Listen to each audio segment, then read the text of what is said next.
Bonjour à tous, nous sommes aujourd'hui le mercredi 14 avril 2021. Bienvenue à ce nouveau Good Morning Market. Alors, comme à notre habitude, nous allons commencer par parler du contexte de marché avec des indices américains qui terminent la séance de manière mitigée. Le S&P 500 a gagné 0,29%.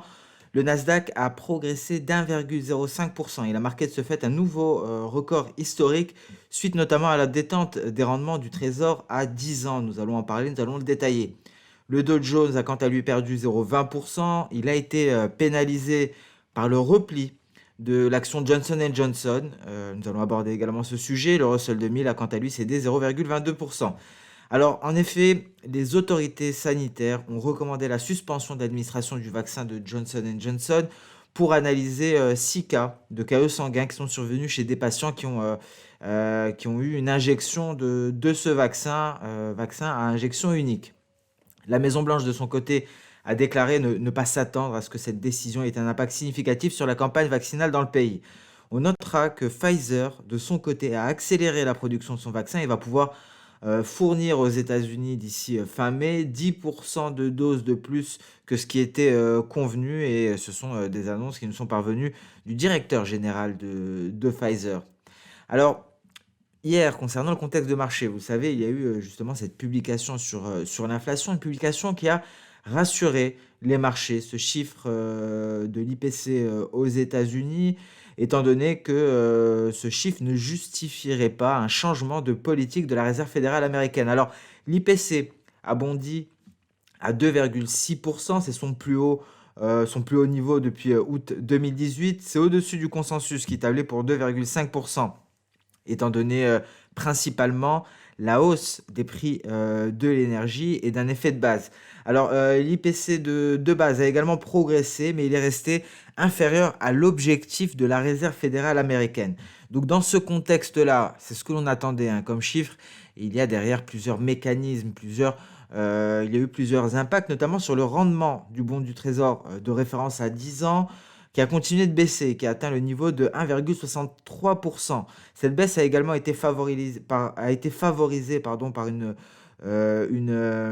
solide adjudication d'obligations à 30 ans. Et dans le sillage donc, de ce repli du rendement obligataire, le dollar américain s'est replié, ce qui a entraîné le métal jaune à la hausse, mais également le silver. Nous allons en parler. Alors la séance d'aujourd'hui sera marquée par le début de la saison des résultats trimestriels aux États-Unis avec JP Morgan et Goldman Sachs qui ouvriront le bal. Et c'est une saison très attendue, nous l'avons vu au vu des valorisations très tendues des actions américaines. On a pris connaissance de résultats, les résultats de la première capitalisation boursière européenne. C'est LVMH qui a publié ses résultats du premier trimestre 2021 avec un chiffre d'affaires qui se rapproche des 14 milliards d'euros en hausse de 31% par rapport à 2020 et de 8% par rapport à 2019. Les ventes de Dior et Louis Vuitton se sont littéralement envolées à hauteur de 52% par rapport à 2020 et ce qui représente une hausse de 37% par rapport à 2019. Donc voilà pour ces résultats. Nous en avons pris connaissance hier après la clôture des marchés. La séance du jour verra les résultats de JP Morgan et de Goldman Sachs, mais une séance qui sera également marquée par le rapport du DOE sur les stocks hebdomadaires de pétrole brut aux États-Unis. On prendra également connaissance de quelques données de second ordre en provenance d'Europe. Et il y aura pas mal de discours aujourd'hui. Alors, tout d'abord, des discours de banquiers centraux avec le président de la Réserve fédérale américaine, Jérôme Powell, et la présidente de la BCE, Christine Lagarde. On aura également le discours de la secrétaire au Trésor américain, Janet Yellen. Donc, publication de résultats et discours attendus. Jérôme Powell devra notamment s'exprimer concernant l'inflation, qu'il devra à nouveau très certainement minimiser.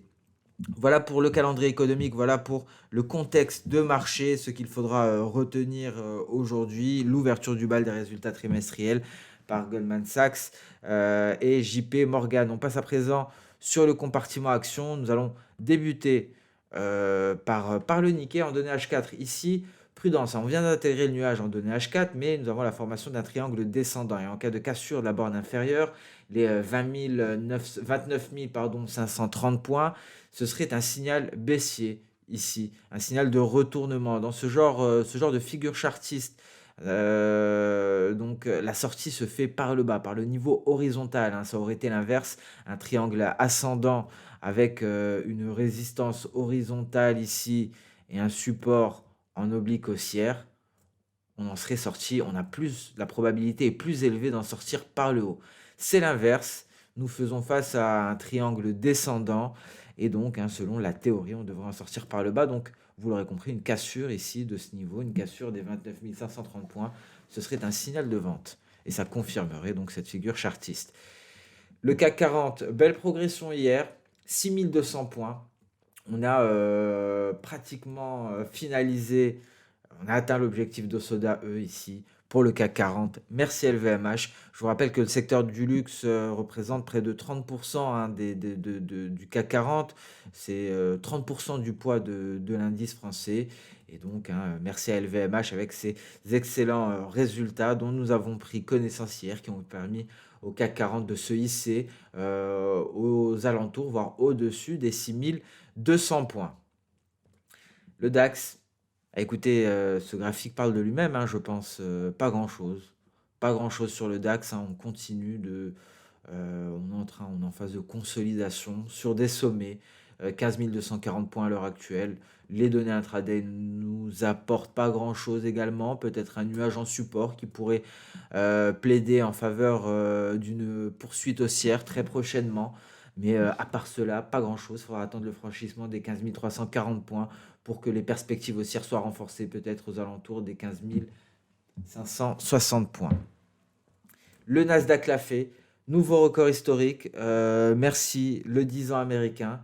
Le repli du 10 ans américain qui a permis au Nasdaq de se propulser à la hausse, qui a permis également au gold de gagner du terrain, qui a envoyé le billet vert au tapis, un billet vert qui se replie sur des plus bas de plusieurs semaines. Nous sommes actuellement sur le DAX aux portes des 14 000 points. Ce seuil psychologique, ça sera la résistance à franchir pour espérer éventuellement aller chercher le retracement externe de Fibonacci à 127,2%. 14 350 points ici. Une poursuite de la baisse du 10 ans américain le permettrait. Et le seuil d'alerte, ce sera 14 000 points concrètement. On franchit les 14 000 points. On pourra avoir suffisamment d'élan haussier dans une poursuite de la baisse du 10 ans américain pour aller chercher ce retracement externe. Retracement externe calculé à partir de ce repli ici.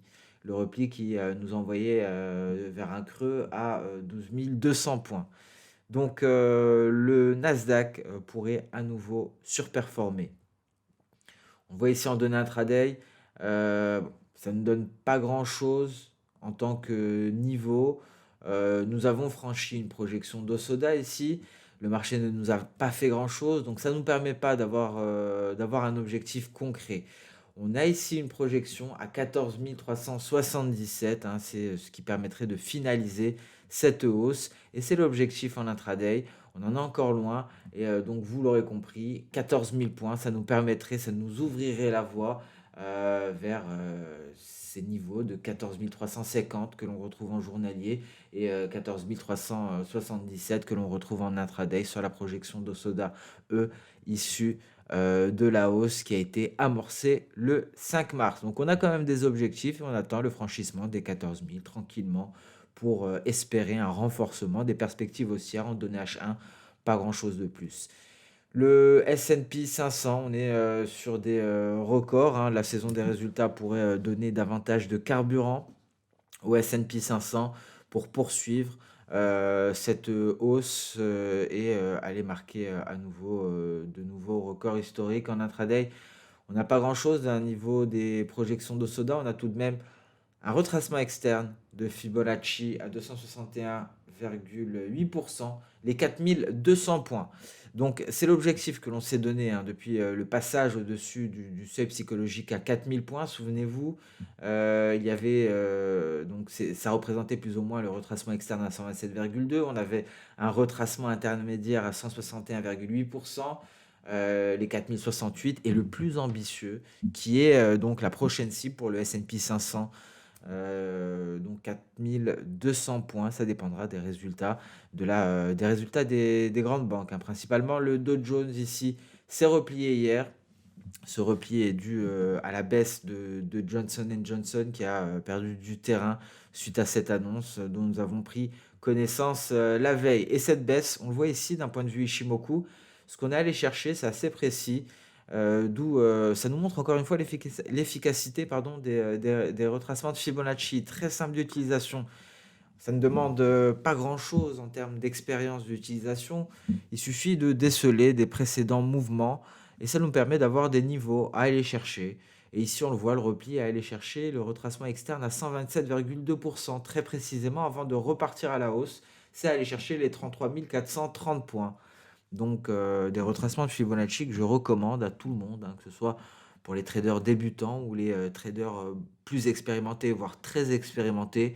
C'est d'une simplicité telle que il vaut mieux ne pas mettre de côté cet outil. Et ici, on le voit, repli en direction de ce retracement. On ne clôture pas sur la Kijun, hein, à noter. Donc, ça n'a indiqué aucune faiblesse pour le Dow Jones, peut-être même une chance de rentrer sur ce marché-là. En données intraday, on ne sort pas du nuage par le bas, malgré le repli, on reste à l'intérieur et la sortie du nuage par le haut, qui viendrait de pair, j'insiste là-dessus, avec une Chikou-Span qui se désengage, hein, les deux viendront en même temps, donc le signal d'achat, sortie du nuage par le haut par les cours, et la Chikou-Span qui se désengage, ça viendra en même temps à peu près, et donc ce serait un signe de reprise haussière. Le Russell 2000 qui va tester la projection E, repart à la hausse, sans sortir son nuage par le bas, en cas de sortie par le haut. Même topo que pour le Dow Jones, on aurait une Chikou-Span qui se désengage.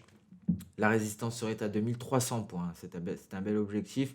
Attention tout de même à une éventuelle sortie par le bas du nuage. On pourrait approfondir en direction du seuil psychologique des 2200 points. Et à ce moment-là, notre Chikou-Span serait dans le nuage. Il faudrait casser les 2200 points pour espérer un retrait plus conséquent en direction des 2100. Et le Bitcoin, enfin, le Bitcoin l'a fait. Voilà, nouveau record historique, on y est. Le RSI a bel et bien rebondi sur les 70. On repart sur des records, direction les 70 000 dollars. Il me semble qu'on a atteint les 64 000 largement, hein, on les a surpassés. Nous sommes en données H4 ici, on le voit. Et c'était assez beau, cette sortie du nuage par le haut. Pullback extrêmement précis sur le haut de nuage.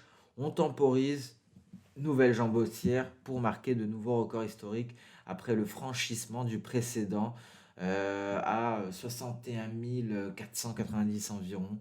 On est allé surpasser les 64 000 dollars, 64 340 environ. La prochaine cible est à 70 000. Et aujourd'hui, concernant le marché des crypto-monnaies, à noter que ce sera l'IPO de Coinbase. Coinbase qui sera disponible sur la plateforme Xstation 5, une IPO extrêmement prometteuse. Ce sera également un événement, hein. Aujourd'hui, j'ai oublié d'en parler en introduction, hein, c'est le fait de parler du Bitcoin qui m'a rappelé cela. Et donc, perspective nettement haussière sur le BTC qui marque de nouveaux records historiques. On passe à présent sur le compartiment des matières premières avec un gold donc, qui a réussi à retrouver des couleurs hier, hein. On est au niveau de la Tenkan hebdo. D'un point de vue journalier, c'est très intéressant de voir qu'on est sur le nuage. À l'heure actuelle, un nuage renforcé par la SMA 50. Alors, est-ce qu'on va pas avoir une baisse du gold aujourd'hui? À voir, on est sous une importante résistance. Soit on se décide une fois pour toutes d'intégrer le nuage et de s'affranchir de la SMA 50. Je vous rappelle qu'il y a eu un test de cette dernière sans capacité de la franchir. On le voit, c'était assez précis, très exactement à ce niveau-là, avant de se replier ici pour s'éloigner de la ligne de coup. Et là, on revient à l'attaque de cette ligne de coup, cette fois-ci renforcée par le nuage et la SMA 50. Donc rien n'est acté pour le gold pour le moment, malgré cette reprise haussière, on le voit en données H4. On allait précisément chercher le nuage, rebond suite au repli du 10 ans américain, et on revient sur sous cette zone de résistance clé pour le métal jaune. Et le silver également en données H4. Alors un silver qui a rebondi sur son nuage pour repartir à l'attaque de cette moyenne mobile simple à 150 périodes et on parvient à s'en affranchir. Alors il franchir les 25,530 dollars et donc acter le franchissement de ce retracement de Fibonacci à 38,2% pour espérer une reprise haussière en direction du seuil psychologique des 26 dollars.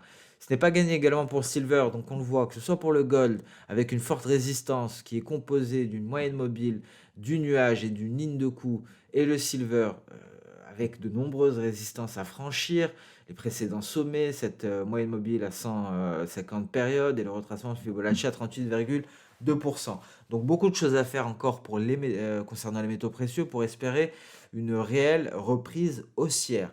On notera tout de même que le marché nous a dessiné une très belle projection d'Osoda ici. Et là, nous avons quelque chose, par contre.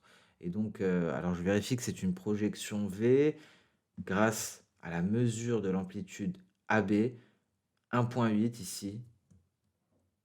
Et ici, nous avons 0,98. Alors là, c'est un V et un V qui correspond à 61,8%, plus ou moins. Retracement à 161,8%. Un retracement qui se base sur ce repli. Donc, on a des objectifs assez clairs, assez évidents. En cas de franchissement, en cas de passage plus largement, pour être précis, franchissement des 25,60. Dans ce cas-là, ce serait un réel signal. On a un objectif intermédiaire ici, on a un objectif final, c'est le retracement de Fibonacci à 61,8%. Et on le remarquera, c'était ce sommet ici du 18 mars. Voilà pour les métaux précieux. Une fin de semaine qui sera extrêmement importante. À présent, le pétrole rebond ici, on le voit en données hebdomadaires sur cette oblique baissière. On prendra connaissance aujourd'hui, et j'ai oublié d'en parler, il me semble, sur le calendrier économique des stocks de pétrole brut. Si, j'en ai parlé, excusez-moi. Et donc, ce sera important, ça devra confirmer la baisse. Ici, on le voit, on a eu sorti de cette zone de compression. On part à la hausse et la Chikou Span vient se libérer. Donc, concrètement, on pourrait aller chercher les 61,60, dernier rempart, avant les 62,20. Concernant le WTI, des perspectives haussières qui sont confirmées. Ici, sur le Brent, on attendra un franchissement des 65,80. Et là, ce serait donc un franchissement de la Kijun. Ça renforcerait les perspectives haussières. Attention tout de même à la Chikuspan qui a une légère marge de manœuvre jusqu'au 67,30 avant de s'attaquer à des obstacles. Et en données H4, on est pile poil sur une résistance, celle des 64,40, dernier rempart avant les 65,15. Donc voilà pour le compartiment des matières premières. On en parlera plus dans le détail, notamment pendant la vidéo de cet après-midi, matières premières et fondamentaux, qui sera publiée en début d'après-midi. On passe à présent sur le marché des changes. Alors, ce qui s'est passé hier concernant l'inflation a eu donc un impact, bien entendu, sur le 10 ans américain. Cela a impacté donc le billet vert. On le voit, on est en train d'effacer la hausse, pardon, du mois dernier sur le dollar américain.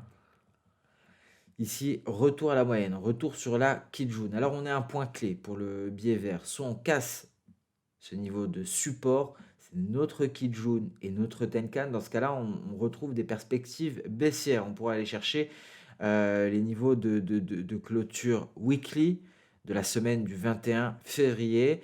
Et si on parvient à sauvegarder ce niveau-là, on pourrait espérer une reprise à la hausse et une Chikuspan qui reviendrait à l'attaque de ces obstacles. Donc, on attendra la clôture weekly avant la clôture hebdomadaire avant de se prononcer.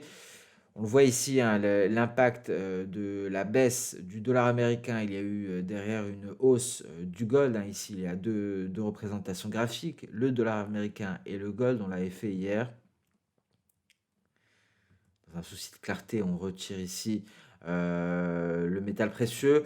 Donc voilà, c'est plutôt mitigé pour le moment. Tout dépendra de comment dire. On pourrait se replier davantage en direction du nuage. Ça dépendra du 10 ans américain. À l'image de l'euro-dollar, on pourrait progresser davantage pour aller chercher les 1,1990. C'est cette précédente résistance qui avait renvoyé le billet vert à la baisse précédemment.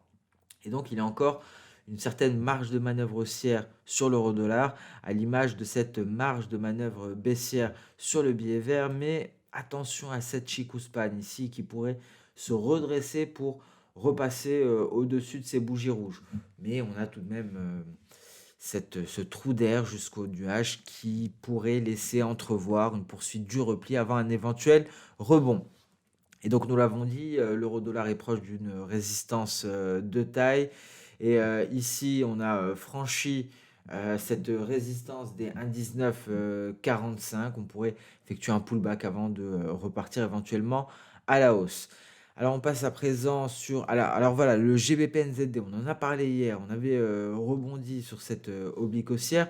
On est en train de la casser à présent, peut-être pour aller chercher le retracement de Fibonacci à 50%. Alors si on valide cette cassure, prudence ici sur le GBP NZD, malgré une Chikuspan qui s'attaque à des mèches supérieures de bougies ici. Peut-être un redressement et une invalidation de la cassure de cette oblique haussière. Le GBP USD, quant à lui, est en rebond. On est allé chercher ici la Tenkan journalière. On a une certaine marge haussière ici pour la Chikuspan, donc rien à signaler à ce niveau-là. Et on le voit, on a tout de même une résistance ici, c'est notre nuage. Il faudra s'en affranchir pour espérer une poursuite de la hausse. Ici, on est en train de retracer, hein, mais tant que l'on reste au-dessus des 1,3770, les perspectives haussières restent à privilégier pour le GBP USD. On aura plusieurs niveaux à aller chercher, ce sont des paliers de SSB que l'on retrouve ici. Voici nos différents paliers qui pourraient être des résistances si on parvient à se maintenir au-dessus des 1,3770. Et voilà donc pour ce Good Morning Market, nous avons fait un tour des différents marchés. On va attendre la publication des résultats. Ce sera le thème du jour pour le pétrole. Prudence à la publication du rapport hebdomadaire sur les stocks de pétrole brut aux États-Unis. On se donne rendez-vous cet après-midi pour approfondir quelque peu le compartiment des matières premières, notamment d'un point de vue des fondamentaux. Et sinon, on se retrouve dès demain pour le prochain Good Morning Market. Excellente séance de trading à tous. Merci pour votre attention, pour votre fidélité. Comme d'habitude, n'hésitez pas à liker cette vidéo. N'hésitez pas à laisser des questions ou des remarques hein, ou vos impressions en commentaire. On se donne rendez-vous dès cet après-midi pour la vidéo matières premières et fondamentaux. Au revoir.